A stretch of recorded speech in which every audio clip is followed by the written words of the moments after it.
Bismillahirrahmanirrahim. Assalamualaikum warahmatullahi wabarakatuh. Assalatu wassalamu ala Rasulillah Muhammad ibni Abdillah sallallahu alaihi wasallam wa ala alihi wa sahbihi wa man walah wa la haula wa la quwata illa billah. Amma ba'du. Yang terhormat Bapak Muhammad Tulus MPDI selaku dosen pengampu mata kuliah pengenalan lapangan Satuan Pendidikan atau MKPLSP, dan teman-teman atau kawan-kawan saya yang melihat video ini yang berbahagia.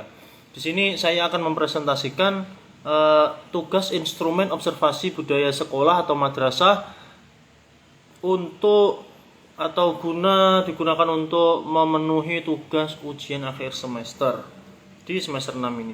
Perkenalkan, saya Farhan Nabil Nur Sajida dengan NIM 210101110082. Saya asistensi mengajar di instansi MAN 2 Kota Probolinggo. Langsung saja observasi tentang budaya madrasah. Yang pertama ada visi, misi, tujuan, dan sasaran. Yang pertama visi. Visi dari MAN 2 Probolinggo, MAN 2 Kota Probolinggo ini yaitu terwujudnya madrasah yang islami, unggul, terampil, berteknologi, tangguh, dan imtak dan berbudaya lingkungan.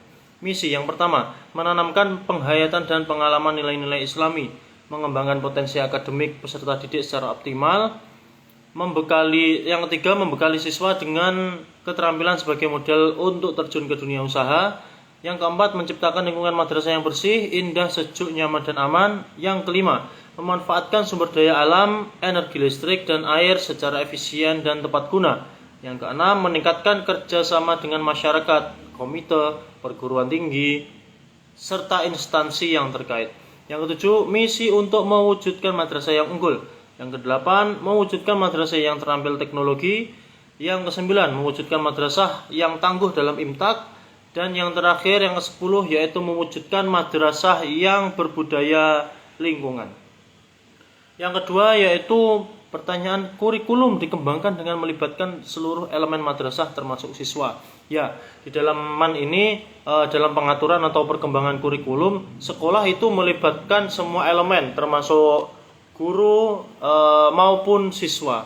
Jadi di dalam MAN ini ada sebuah angket siswa untuk aspirasi dalam menyampaikan permasalahan-permasalahan termasuk kurikulum.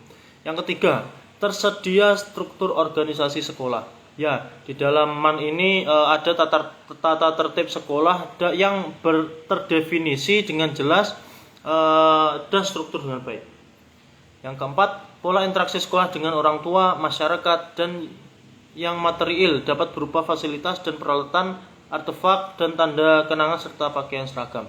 Nah, di dalam sekolah ini komunikasi antara sekolah dengan orang tua atau wali murid itu dilakukan melalui grup WhatsApp antar kelas yang melibatkan wali kelas serta wali murid dan guru BK untuk menjelaskan tentang sebuah fasilitas, peralatan ataupun yang lain terkait ke sekolah. Yang kelima, tersedia perpustakaan yang memadai. Ya, di dalam MAN ini tersedia perpustakaan yang memadai. Yang keenam, tersedia laboratorium komputer, IPS, IPA, dan lab bahasa. Nah, di dalam MAN ini ada beberapa lab. Yang pertama ada lab komputer, yaitu dinamakan lab Aksio, ada lab IPS, ada lab fisika, biologi, dan kimia tersendiri, serta lab bahasa, dan lab untuk IT itu biasanya digunakan untuk robotik. Nah, di dalam lab tersebut ada masing-masing ini peralatan yang sangat lengkap. Yang ketujuh, tersedia masjid dan musola. Nah, di dalam MAN ini tersedia masjid yang biasanya digunakan untuk mewadai siswa untuk melaksanakan sholat Jumat berjamaah. Yang kedelapan, tersedia kantin. Tersedia kantin. Di dalam kantin ini ada makanan-makanan yang kualitasnya sangat baik, yaitu sudah diuji di dalam kualitas sehat. Yang kesembilan, tersedia koperasi sekolah. Nah, di dalam MAN ini tersedia koperasi sekolah yang berisi di dalamnya ini ada perlengkapan sekolah, perlengkapan tulis, alat tulis, perlengkapan seperti kebersihan, alat mandi untuk memfasilitasi anak-anak yang ada di asrama, serta ada makanan yang sehat. Selanjutnya yang ke-10 yaitu tersedia lapangan dan fasilitas olahraga lainnya. Di dalam man ini tersedia gor atau gedung olahraga yang khusus untuk digunakan sebagai fasilitas olahraga, dan juga di man ini memfasilitasi siswa-siswi dalam melaksanakan olahraga dengan baik, yaitu tersedianya bola ataupun alat-alat yang sangat memadai. Yang ke-11 memiliki kemampuan yang baik dalam melaksanakan program pendidikan dan pembelajaran. Nah, semua program ini berjalan sesuai dengan jadwal akademik yang telah dibuat, jadi sangat tersusun.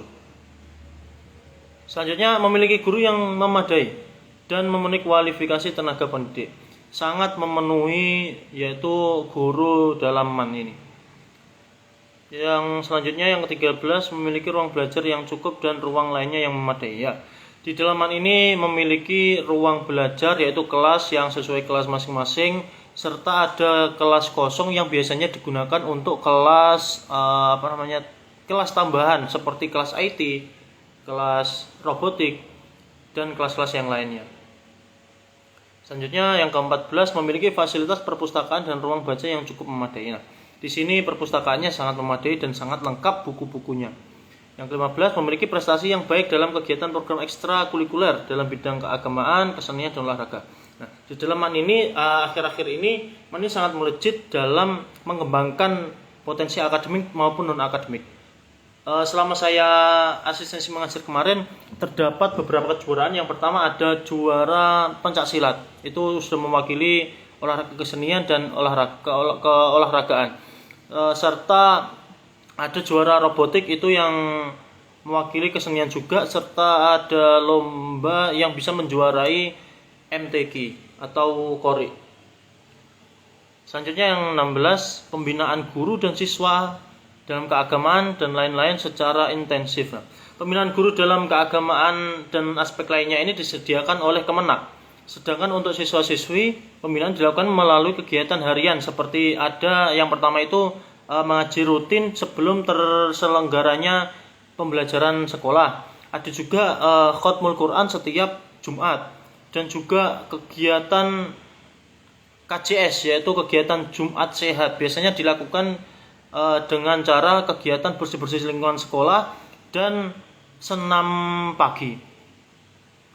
Selanjutnya yang ke-17 ketetapan dalam memulai kegiatan belajar dan mengajar. Nah, sekolah ini memiliki aturan yang menetapkan jam untuk memulai kegiatan pembelajaran, dan tentunya poin yang disediakan oleh tata tertib itu sangat memadai dan sangat ketat. Jadi sehingga siswa ini sulit akan melanggar peraturan-peraturan sekolah. Selanjutnya yang ke-18 ketetapan dalam setiap pergantian jam pembelajaran. Jadi setiap kali pergantian ini dalam satu jam pelajaran ada 40 menit, dan ada pertanda yaitu sebuah bel jam masuk. Selanjutnya yang ke-19 budaya 3S. Nah, di dalam sekolah ini ada budaya 3S, yang pertama senyum, salam, dan sapa. Jadi setiap murid itu ketemu dengan guru pasti melaksanakan budaya ini, terutama budaya sapa dan salam. Selanjutnya yang ke-20 yaitu budaya 5K. Kebersihan, kedisiplinan, kesehatan, keindahan, dan kesopanan. Nah, di dalam sekolah ini mengimplementasikan kegiatan 5K ini di antar siswa dan guru. Jadi di dalam kebersihan ini dan kesehatan, sekolah memfasilitasi ada namanya UKS untuk perlengkapan kebersihan dan kesehatan. Adapun selanjutnya ini observasi tentang karakteristik guru. Saya mengobservasi atau mewawancarai sebuah guru pamong saya sendiri yang bernama Pak Kiai Mahmud Syahroni, SPD. Adapun pertanyaan yang pertama yaitu guru menguasai materi, struktur, konsep, dan pola pikir keilmuan yang mendukung mata pelajaran yang diampu. Ya, guru ini sangat mendukung dalam mengkonsep sebuah pembelajaran. Jadi guru telah menyiapkan materi ataupun konsep-konsep dalam penyusunan suatu pembelajaran dalam 1 jam pelajaran maupun 2 jam pelajaran. Yang kedua, guru menguasai standar kompetensi dan kompetensi dasar mata pelajaran dan pengembangan yang diampu. Nah, guru telah menguasai, sangat menguasai. Jadi guru di dalam MAN ini sangat berkualitas. Yang ketiga, guru mengembangkan materi pembelajaran yang diampu secara kreatif ya. Yang keempat, guru mengembangkan keprofesionalan secara berkelanjutan dengan melakukan tindakan reflektif. Ya, guru telah mengembangkan keprofesionalannya dalam mengajar. Yang kelima, guru memanfaatkan teknologi informasi ya. Di dalam pembelajaran ini biasanya guru ini menggunakan sebuah proyektor untuk menampilkan pembelajaran yang efektif. Karena di SMA ini atau di MAN ini itu siswa-siswanya sangat berpotensi untuk mengembangkan pembelajaran. Jadi guru ini juga mengenalkan sebuah teknologi yang baru seperti penggunaan Kahoot ataupun Quizzes dan yang lainnya. Selanjutnya yang keenam, guru menguasai karakteristik peserta didik dari aspek fisik, moral, sosial, kultural, emosional dan intelektual. Nah, guru di sini sangat menguasai sebuah karakteristik peserta karena guru ini sangat mengayomi semua. Jadi biasanya guru ini ditugaskan sebagai wali kelas agar guru ini bisa lebih dekat dengan sosok murid. Selanjutnya yang ketujuh, guru menyampaikan tujuan pembelajaran yang hendak dicapai. Ya, betul. Yang kedelapan, guru menjelaskan materi pembelajaran dengan teknik-teknik tertentu sehingga jelas dan mudah dipahami peserta didik. Ya, benar. Guru menggunakan teknik-teknik yang lebih jelas dan lebih efisien dalam menjelaskan materi. Selanjutnya yang ke-9, guru memanfaatkan teknologi informasi dan komunikasi untuk kepentingan penyelenggaraan kegiatan pembelajaran. Ya, betul. Guru biasanya menggunakan ada sekolah itu menyediakan LCD dan ada juga TV besar di dalam lab-lab. Nah, jadi guru yang menggunakan ruangan lab pasti menggunakan presentasi menggunakan TV yang telah terfasilitasi oleh sekolah. Selanjutnya yang ke-10, guru memfasilitasi pengembangan potensi peserta didik untuk mengaktualisasi berbagai potensi yang dimiliki. Ya, betul. Seperti yang dijadikan sekolah acuan itu, yaitu memfasilitasi siswa-siswinya agar bisa mengembangkan potensi akademik maupun non-akademiknya. Selanjutnya yang ke-11, guru berkomunikasi secara efektif, empatik, dan santun dengan peserta didik. Ya, betul. Yang ke-12, guru mampu mengelola interaksi peserta didik dalam kegiatan pembelajaran. Ya, sangat bisa mengelola. Jadi dalam situasi apapun, situasi keramaian ataupun situasi keheningan, guru itu masih bisa mengembangkan interaksinya dengan siswa. Selanjutnya yang ke-13, guru memberikan penghargaan yang tepat atas keberhasilan yang diraih siswa. Ya, biasanya guru di dalam MAN 2 ini memberikan sebuah penghargaan biasanya berupa snack ataupun sebuah alat tulis itu untuk siswa-siswa yang berpotensi, sehingga siswa-siswa yang masih kurang mengembangkan ilmunya itu bisa memiliki kesemangatan untuk mengembangkan ilmunya agar bisa diberikan sebuah penghargaan. Jadi siswa ini bisa berlomba-lomba dalam sebuah akademik. Selanjutnya, guru menyelenggarakan penilaian dan evaluasi proses dan hasil belajar. Ya, betul. Di setiap bab atau materi itu pasti guru memberikan evaluasi atau memberikan persoalan-persoalan khusus tentang bab tersebut. Selanjutnya, guru memanfaatkan hasil penilaian dan evaluasi untuk kepentingan pembelajaran. Ya, guru sangat menghargai seseorang atau menghargai siswa tersebut dalam memberikan nilai. Jadi, adapun siswa yang masih kurang nilainya, tapi guru itu memberikan motivasi serta memberikan nilai yang baik agar dia bisa lebih berkembang lagi. Selanjutnya, guru melakukan tindakan reflektif untuk meningkatkan kualitas pembelajaran. Ya, betul. Guru memberikan reflektif setiap akhir di semester. Selanjutnya, Yang ke-17, guru bertindak sesuai dengan norma agama, hukum, sosial, dan budaya nasional. Ya, sangat betul sekali. Guru sangat menerapkan norma-norma keagamaan, hukum, serta sosial dan kebudayaan. Selanjutnya, guru menampilkan diri sebagai pribadi yang jujur, berakhlak mulia, dan teladan sebagai peserta didik masyarakat. Ya, betul. Jadi ada sebuah tuntutan oleh kepala sekolah, yaitu guru harus memiliki akhlak yang mulia agar bisa ditiru oleh peserta didik. Selanjutnya yang ke-19, guru menampilkan diri sebagai pribadi yang mantap, stabil, dewasa, arif, dan berwibawa. Ya, benar sekali. Guru menunjukkan etos kerja, bertanggung jawab yang tinggi, rasa bangga menjadi guru, dan rasa percaya diri. Iya, dalam melaksanakan penunjukan etos kerja yang tanggung jawab ini, guru bisa mengendalikan siswa dengan baik, dan siswa ini bisa menghargai seorang guru. Selanjutnya yang nomor 21, guru menjunjung tinggi kode etik profesi guru. Ya, betul. Di M2 ini sangat menjunjung tinggi kode etik profesi guru. Yang selanjutnya yang kedua yaitu guru bersikap inklusif, bertindak objektif, serta tidak diskriminatif karena pertimbangan jenis kelamin, agama, ras, kondisi fisik, latar belakang keluarga, dan status sosial ekonomi. Nah, guru ini menganggap siswa ini sama rata semua. Jadi bisa menempatkan diri kepada siswa yang berstatus apapun itu. Selanjutnya, guru berkomunikasi secara efektif, empatik, dan santun dengan sesama pendidik, tenaga pendidikan, orang tua, dan masyarakat. Ya, betul. Selanjutnya yang ke-24, guru beradaptasi di tempat bertugas di seluruh wilayah Republik Indonesia yang memiliki keragaman sosial budaya. Ya, saya mewawancarai guru paman saya ini.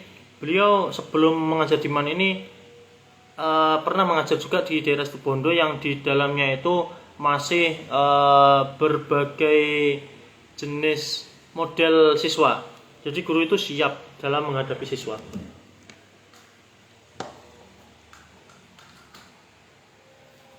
Selanjutnya, guru berkomunikasi dengan komunitas profesi sendiri dan profesi lain secara lisan dan tulisan atau bentulan. Ya, guru telah berkomunikasi dengan komunitas profesi sendiri. Selanjutnya, observasi karakteristik siswa. Saya menanyakan kepada beberapa siswa untuk saya wawancarai dengan pertanyaan. Yang pertama, pada saat belajar, siswa suka berbicara kepada teman-temannya. Itu di MAN ini siswa ini tidak begitu suka ngomong sendiri atau berbicara pada temannya saat pembelajaran karena guru ini sangat menarik. Jadi siswa tertarik dalam mendengarkan atau dalam memperhatikan guru menjelaskan. Yang kedua, siswa berpenampilan rapi selama berada di sekolah. Ya, dengan tata tertib yang sangat ketat, jadi siswa ini sangat rapi dalam berpenampilan. Yang ketiga, siswa mudah terganggu konsentrasi saat terjadi keributan.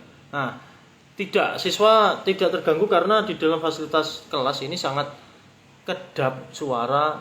Jadi untuk suara dari luar itu tidak masuk dan sangat nyaman di dalam kelas. Selanjutnya, siswa lebih suka bergerak, tidak bisa duduk dan tenang. Nah, tidak. Karena guru tadi sangat efektif dalam penyampaian, jadi siswa sangat kondusif. Siswa senang melakukan sesuatu secara langsung atau praktek. Ya, karena siswa di sini di MAN 2 ini aktif-aktif semua. Jadi guru menyampaikan materi, dia langsung minta prakteknya. Seperti contohnya fikih. Guru menjelaskan materi tentang jenazah sholat. Nah, di dalam praktek itu guru pasti melaksanakan prakteknya dalam penyampaian materi. Selanjutnya yang keenam, siswa senang bekerja dalam kelompok. Iya, betul. Yang tujuh, siswa suka mengulang pelajaran. Iya, karena siswa ini haus ilmu gitu. Selanjutnya, siswa suka bekerja secara bertahap, sedikit demi sedikit. Ya, betul. Karena siswa di sini banyak modelnya ya. Jadi siswa ada yang satu penyampaian cukup, ada yang 2 atau 3 kali. Jadi siswa yang satu penyampaian cukup ini menghargai temannya, jadi lebih suka mengikuti teman-temannya yang belajar atau bekerja secara bertahap. Selanjutnya, siswa lebih menyukai belajar sendiri tanpa bantuan orang lain. Ya, betul. Yang 10, siswa memiliki rasa ingin tahu yang tinggi selama proses pembelajaran. Ya, betul. Yang ke-11, siswa memiliki daya ingat yang produktif atau kuat. Ya, siswa di sini emang dilatih untuk hafalan, jadi memperkuat daya ingatnya. Selanjutnya, yang 12, siswa menyukai adanya peraturan-peraturan di sekolah. Ya, karena peraturan-peraturan di sekolah ini bisa menjadikan warga sekolah itu sangat kondusif, maka siswa ini sangat antusias dalam menjaga peraturan-peraturan tersebut. Yang selanjutnya, yang ke-13, siswa terbiasa untuk melakukan 3S. Ya, betul. Selanjutnya, siswa mampu berkonsentrasi dengan baik. Iya, dengan fasilitas maupun kondisi sekolah yang sangat baik, siswa jadi konsentrasi dengan baik juga. Selanjutnya, yang 15, siswa bangga terhadap kemampuan akademiknya. Sangat betul. Selanjutnya, yang 16, siswa mampu berpikir abstrak. Nah, dengan memahami konsep-konsep itu, siswa bisa menumbuhkan inovatif atau inovasi yang lain. Jadi siswa ini sangat suka berpikir abstrak. Yang 17, siswa tidak melakukan tindakan yang merugikan temannya selama proses pembelajaran. Nah, di dalaman ini ada macam model siswa. Jadi beberapa ada yang suka jahil, tapi tidak melampaui batas jahilnya. Jadi siswa juga masih ada yang saling support antara siswa. Selanjutnya, yang 18, siswa mampu memberikan argumen atau pendapat ketika ditanya oleh guru. Ya, di dalam siswa yang akselerasi itu dia argumen atau pendapatnya sangat baik dan sangat bagus dalam berargumen. Selanjutnya, siswa disiplin selama proses pembelajaran berlangsung. Ya, betul sekali, sangat disiplin. Adapun selanjutnya ada refleksi hasil pengamatan dari saya, yaitu yang pertama dari kultur madrasah, dari profil sekolah, yaitu nama instansi ada MAN 2 Kota Probolinggo dengan alamat di Jalan Soekarno-Hatta nomor 255, daerah Curah Gerinting, Kecamatan Kanigaran, Kota Probolinggo, Jawa Timur, dengan kode pos 67212. Dengan telepon dalam kurung 0335 tutup kurung 421842. Dengan email man_koprop_@yahoo.co.id. Website https /man2 Kota Probolinggo.sch.id garing. Adapun yang kedua, refleksi hasil pengamatan budaya madrasah, yaitu yang pertama, budaya madrasah ini ada kegiatan Jumat bersih, kegiatan Jumat sehat. Nah, ada juga adiwiyata, BTQ, kajian keislaman, pembiasaan pagi, khatmul Quran setiap Jumat, program sapa santun setiap ketemu siswa dengan guru, pengembangan skill, ada skill robotik dan lain-lain. Terus bimbel sekolah setiap selesai pembelajaran sekolah. Ada tim hadroh yang rutin latihan, program puasa sunnah Senin dan Kamis, sholat duha, sholat Jumat, program Jumat sehat.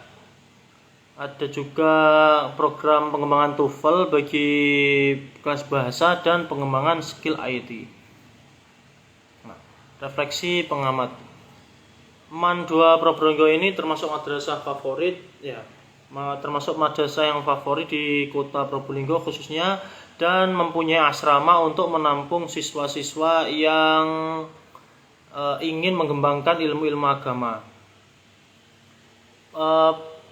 Di dalam madrasah ini pada tahun 2017 menempuh sekolah adiwiyata mandiri. Jadi adiwiyata yang paling tertinggi di lingkupnya, dan juga dilaksanakan untuk menambah prestasi akademik maupun non akademik siswa. Nah, kesimpulannya, di dalam ini ada asrama untuk menambah kegiatan keislaman dan juga menambah program-program yang bisa menunjang prestasi siswa. Adapun pelayanan administrasi sekolah. Yang pertama, aktivitas pegawai dalam melayani administrasi. Nah, pegawai di MAN ini sangat ramah dan sangat membantu untuk kegiatan administrasi dalam menunjang kebaikan siswa. Nah, refleksi pengamat, pegawai mengurusi terkait administrasi dapat mengarahkan keperluan siswa. Pegawai juga bersikap santun dan mempermudah urusan siswa dalam berhubungan dalam administrasi. Nah, kesimpulannya, MAN 2 Probolinggo ini memiliki organisasi kepegawaian yang sangat baik dan terstruktur, dan anggotanya juga bersifat santun dan sopan.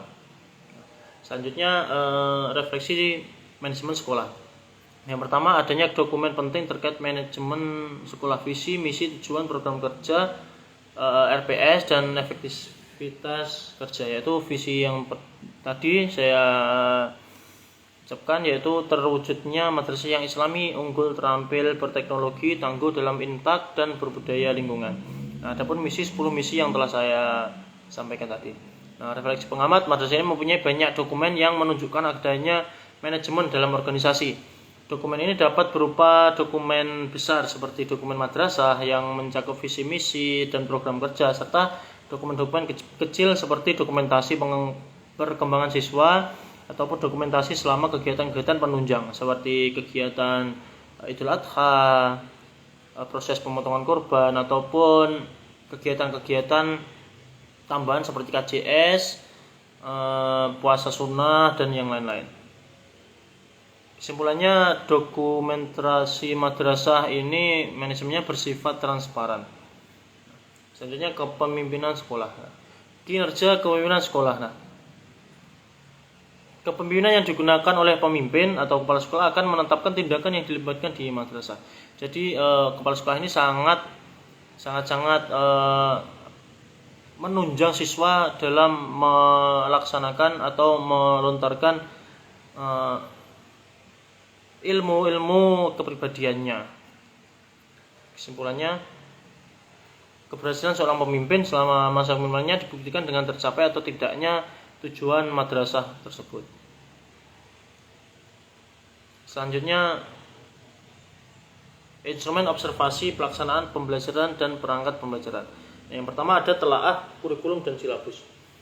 Yang pertama soalnya, kesesuaian ATP atau silabus dengan CP, TP, SK, dan KD. Nah, sesuai dengan SK atau KD yang terdapat dalam KMA 183 tahun 2019. Yang kedua, kesesuaian indikator dengan CP atau TP, ya, sangat sesuai dengan indikator. Yang ketiga, kesesuaian materi dengan CP dan TP, ya. Guru mengikuti materi dari CP ataupun TP yang telah tersedia. Selanjutnya yang keempat, kesesuaian pengalaman belajar dengan konteks latar belakang siswa. Nah, kesesuaian ya sangat sesuai. Yang kelima, kesesuaian alokasi waktu dengan cakupan materi. Nah, di dalam 40 menit ini biasanya 1 jam pelajaran, satu hari ini satu kelas ada 2 jam pelajaran. Itu sangat cukup dalam penyampaian materi. Selanjutnya, kesesuaian sumber atau media dengan materi, ya. Media dan materi ini sangat sesuai dan sangat menunjang. Selanjutnya ada telaah perangkat pembelajaran atau bahan ajar media. Ya, yang nomor 1, kesesuaian bahan ajar dikembangkan dari kompetensi dasar. Nah, bahan ajar ini telah dikembangkan dari kompetensi dasar. Yang kedua, kevalitan bahan ajar memang aspek-aspek esensial, ya, betul. Yang ketiga, menarik. Nah, bahan ajar dan sumber ajarnya ini sangat menarik untuk siswa. Yang keempat, kemudahan. Nah, bahan ajar ini telah dikembangkan dengan etos kerja atau pemikiran peserta dapat memahami materi-materi yang telah ada. Kelima, konsistensi dengan realita, ya. Yang keenam, kegunaan. Nah, bahan ajar ini sangat digunakan dengan baik dan materinya tercapai semuanya. Yang ketujuh, kerunutan. Nah, sangat runtut dalam melaksanakan pembelajaran. Selanjutnya, telaah perangkat pembelajaran atau instrumen evaluasi. Yang pertama, Kesesuaian kisi-kisi dengan cakupan pokok bahasan di dalam kurikulum. Nah, instrumen evaluasi disusun dengan menyesuaikan bahan pokok bahasan yang ada pada kurikulum. Yang kedua, kisi-kisi mencakup semua ranah kompetensi dalam bidang studinya. Ya, sangat mencakup. Yang ketiga, jumlah butir soal sesuai dengan alokasi waktu yang telah ditentukan. Nah, soal yang ada pada instrumen evaluasi sudah diatur atau dikembangkan, dipikirkan, diperkirakan dengan waktu dan tiap-tiap soal yang sangat memadai dan berbobot. Yang keempat, rumusan butir soal menggunakan bahasa yang mudah dipahami. Ya. Yang kelima, kesesuaian pilihan soal dengan tingkat perkembangan berpikir peserta didik. Ya. Soal yang digunakan telah sesuai dalam kemampuan siswa. Yang keenam, kunci jawaban tersedia dan sesuai dengan butir-butir soal tersebut.